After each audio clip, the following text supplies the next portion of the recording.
शक करने वाले व्यक्ति को कभी सुकून नसीब नहीं होता। तो क्या आशय है इनका महेश जी, इन शब्दों का? देखिए, इस प्रोसेस में दो लोग होते हैं।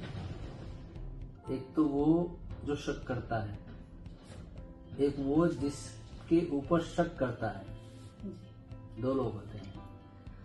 अब जिसके ऊपर वो शक करता है तो कई बार उसे पता ही नहीं होता उसके ऊपर कोई शक भी कर रहा है।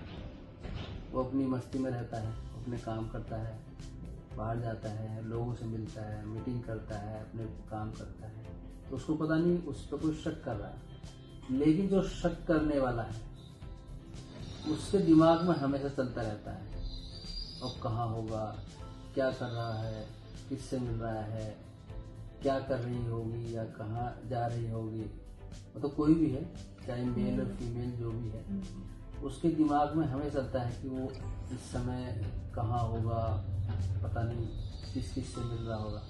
तो वो हमेशा एक परेशानी में रहेगा। जो शक करने वाला है वो तो हर टाइम बेचैन रहेगा, और जिसपे शक किया जा रहा है वो हर टाइम मजे में रहेगा। तो मजे में उसे पता ही नहीं ना। एक बात बताइए महेश जी कि जो शक जो आदमी कर रहा है किसी के ऊपर, तो उससे कभी कुछ ऐसा मिला होगा या दिखा होगा कि जब उसने शक करना शुरू किया, कहीं ना कहीं तो शुरुआत हुई होगी। नहीं, अगर मिला होगा, दिखा होगा तो उस पर बैठ के बात कर लो। नहीं, बात तो होती ही है, लेकिन बात का कोई रिजोल्व सोल्यूशन नहीं निकलता है, बातें भी बीच में रह जाती हैं। नहीं जी, ये है ना, आपने बात कर ली, लेकिन आपका तो फिर भी शक नहीं दूर हो रहा ना, क्योंकि वो एंड तक नहीं पहुंच पाए। बात है बीच में रुक गई ना, सामने वाला क्लैरिफिकेशन दे रहा है लेकिन फिर शायद उसने कुछ ऐसा किया। तो वही तो मैं कह रहा हूँ, इसलिए तो परेशान है वो शक करने वाला। और शक एक बार घुस जाता है तो उसे निकलना बहुत मुश्किल तो हो जाता है। जिस पे आपको शक है, आपने उस पर बैठ कर बात भी कर ली, लेकिन आपका शक अब भी खत्म नहीं हो रहा ना। तो उसे कुछ ऐसा दिख रहा है ना कि इसका मतलब कि अभी भी कुछ चल रहा है, शक उसका खत्म नहीं हो रहा है। मैं तो कहूँ जितना चल रहा है उतनी बार बात करो ना बैठ के। ये सामने वाले की जिम्मेदारी भी है ना कि उसको एंड पॉइंट तक पहुंचाए कि हाँ ये चीज खत्म हो गई। चलो, मैं तो कहता हूँ जिस पर आप शक कर रहे हो उसने सब बंद भी कर दिया, लेकिन इस बात की क्या गारंटी आपने शक करना अभी भी बंद किया नहीं किया उसको। नहीं, वो चीजें धीरे धीरे समझ में आने लगती है ना।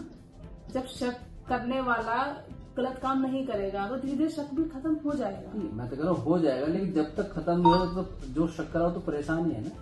हाँ, नहीं वो तो परेशान रहता ही है, और मैं समझती हूँ कि परेशानी ज्यादा उसकी बड़ी होती है, लेकिन जब एक बार चीज घुस जाती है तो उसको निकलना तो मुश्किल हो जाता है ना। घुस जाती है तो उससे परेशानी किसको हो रही?